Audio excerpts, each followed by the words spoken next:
Hello class 10th students. तो बेटा देखो, आज हम न्यू चैप्टर स्टार्ट करेंगे, chapter number 5 arithmetic progression.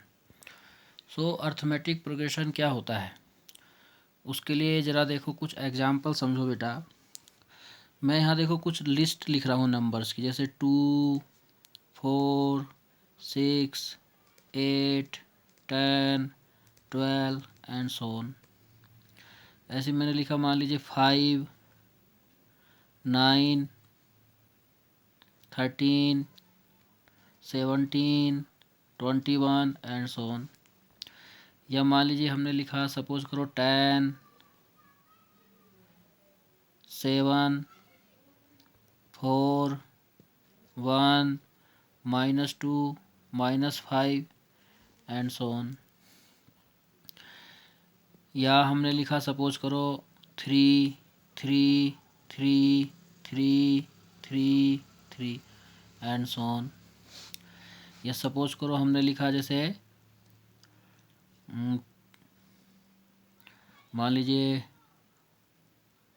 1, 2, 4, 8, 16, 32, 64 and so on. या सपोज करो हमने लिखा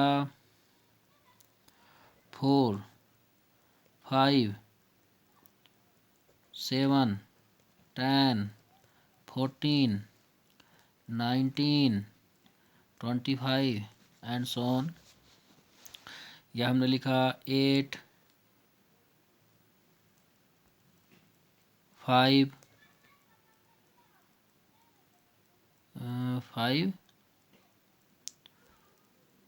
5 के बाद मान लीजिए हमने 8, 5, -1, ठीक है। -1 के बाद हमने लिखा -10, -22 एंड सो ऑन। तो देखो, ये जो मैंने लिखे हैं ये कुछ लिस्ट ऑफ नंबर्स हैं। ये मैंने ऐसे ही नहीं लिखे, ये किसी ना किसी रूल के अकॉर्डिंग लिखे हैं। जैसे फर्स्ट में आप देखो क्या हो रहा है, 2 से 4 आया, 4 से 6, 6 to 10, sorry 6 to 8, 8 to 10, 10 to 12। Miss क्या हुआ बोलो इसमें, +2। हर बार जो टर्म है +2 ऐड होके आ रहा है नहीं।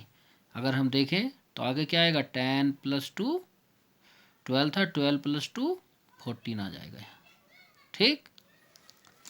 इसमें क्या हुआ देखो, 5 से 9 + 4 हुआ, 9 से 13 + 4 हुआ, 13 से 17 + 4, 17 से 21 + 4। यहाँ देखो थर्ड में 10 to 7 -3, 7 to 4 -3, 4 to 1 -3, 1 to -2 -3, -2 से -5 -3। Here 3 to 3, सपोज +0 और -0 जो आप कहना चाहो। यहाँ +0 +0, 1 2, 1 से 2 क्या हुआ, +1, 2 से 4 +2, 4 से 8, 4 से 8 हो गया +4, 8 से 16 +8, 16 से 32 +16। या ऐसे भी कह सकते हो, 1 2 जा 2 मल्टीप्लाई बाई 2 हुआ, 2 2 जा 4 मल्टीप्लाई 2, 4 2 जा 8 मल्टीप्लाई 2, 8 2 जा 16 मल्टीप्लाई 2, 16 2 जा 32 मल्टीप्लाई 2, 32 2 जा 64 मल्टीप्लाई 2, 2 से मल्टीप्लाई हुआ इसमें। यहाँ 4 to 5 1 ऐड हुआ, 5 to 7 2 ऐड हुआ, 7 to 10 +3, 10 to 14 +4, 14 to 19 +5। and here 8 to 5 -3, 5 to -1 -6, 1 to -10 -9, 10 to -22 -12, ठीक है। तो ये किसी ना किसी रूल के अकॉर्डिंग है। जैसे फर्स्ट में क्या हुआ, इसमें हर एक टर्म +2 ऐड होके आ रहा है। थर्ड में, सेकंड में +4 ऐड होके नेक्स्ट टर्म आता है। थर्ड में देखो -3 ऐड होके नेक्स्ट टर्म आ रहा है। यहाँ 0 ऐड होके नेक्स्ट टर्म आ रहा है। यहाँ पर 2 से मल्टीप्लाई करके नेक्स्ट टर्म आ रहा है। यहाँ पर पहले 1 ऐड हुआ, फिर 2 ऐड हुआ, फिर 3 ऐड हुआ, फिर 4 ऐड हुआ, फिर 5 ऐड हुआ, इस तरह से ऐड हो रहा है। यहाँ -3 हुआ, फिर -6 हुआ, फिर -9 हुआ, फिर -12 हुआ, आगे -15 होगा, फिर -18 होगा। तो ये किसी ना किसी रूल के अकॉर्डिंग ही लिस्ट लिखी है, नंबर ऑफ लिस्ट है ये। तो अब ऐसी लिस्ट इनमें, ठीक है, जिन लिस्ट ऑफ नंबर्स में हर एक टर्म एक फिक्स नंबर ऐड होके आता हो या सब्ट्रैक्ट होके आता हो, एडिंग और सब्ट्रैक्टिंग एक ही बात है, उन्हीं को हम बोलते हैं एपी। ठीक है, अर्थमेटिक प्रोग्रेशन को शॉर्ट फॉर्म में एपी लिखते हैं। ठीक, एपी। सो ये 1 2 3 और ये आपकी चारों क्या हैं, ये आपकी एपीज है। ये एपी नहीं है, ये भी एपी नहीं है, ये भी एपी नहीं है, ये 4 एपी है। AP means arithmetic progression. So अब हम डेफिनेशन लिखेंगे,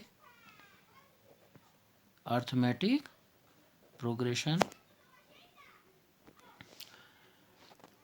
देखो बेटा, arithmetic progression, a list of numbers in which each term is obtained by adding a fix number to its preceding term except first term is called arithmetic progression. Means numbers का वो list जिसमें हर एक term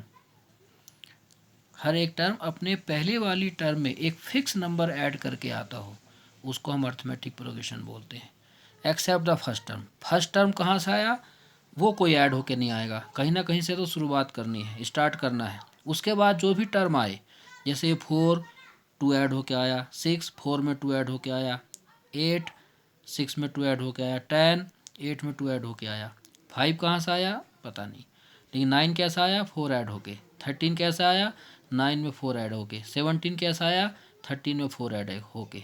means हर एक term अपने पहले वाली term में एक फिक्स नंबर ऐड होके आ रहा है, ठीक है, फर्स्ट टर्म को छोड़ के, तो उसको हम अर्थमेटिक प्रोग्रेशन कहते हैं। और the first number of AP, AP means arithmetic progression, is called first term. A, first term को ए से डिनोट करते हैं, स्मॉल ए से, and the fix number is called common difference. जो हर एक एपी का फर्स्ट नंबर है ये, इनको हम फर्स्ट टर्म कहते हैं। और जो फिक्स नंबर है, जैसे यहाँ +2, यहाँ +4, यहाँ -3, यहाँ 0, इसको बोलते हैं कॉमन डिफरेंस। और कॉमन डिफरेंस को डी से डिनोट करते हैं of the AP. Common difference can be positive और नेगेटिव और ज़ीरो। जो कॉमन डिफरेंस है ये आपका पॉजिटिव भी हो सकता है, नेगेटिव भी हो सकता है और ज़ीरो भी हो सकता है। पॉजिटिव होगा तो समझो अर्थमेटिक प्रोग्रेशन इंक्रीजिंग ऑर्डर में होगा, ठीक है। अगर नेगेटिव होगा तो अर्थमेटिक प्रोग्रेशन डिक्रीजिंग ऑर्डर में होगा, और अगर डी 0 हुआ तो अर्थमेटिक प्रोग्रेशन कांस्टेंट रहेगा, जैसे 3 3 3 3 इस तरह से। सो ये एग्जाम्पल्स हैं, एग्जाम्पल आप खुद लिख लेंगे, ठीक है, ऊपर लिखे हुए हैं, ये लिख लो, फर्स्ट सेकंड थर्ड फोर्थ या कोई बाकी लिख लेना, ठीक। तो आगे आपको समझ में अर्थमेटिक प्रोग्रेशन कि अर्थमेटिक प्रोग्रेशन एक लिस्ट होता है नंबर्स का जिसमें हर एक टर्म पहले वाले टर्म में एक फिक्स नंबर ऐड होके आता है, और वो जो ऐड वाला नंबर है वो पॉजिटिव भी हो सकता है, नेगेटिव भी हो सकता है, ज़ीरो भी हो सकता है, उसको हम कॉमन डिफरेंस बोलते हैं। तो अर्थमेटिक प्रोग्रेशन कुल मिला के एक नंबर्स का लिस्ट होता है, ठीक ना। अब कुछ फॉर्मूले बनाएंगे हम। अब हम लिखेंगे जनरल टर्म, जनरल टर्म और nth टर्म, nth टर्म और last term, last term of AP, of an AP. कि जनरल टर्म किसको कहते हैं या लास्ट टर्म किसको कहते हैं, ठीक है। तो क्या है देखो formula, let a small a be the first term and d small d be the common difference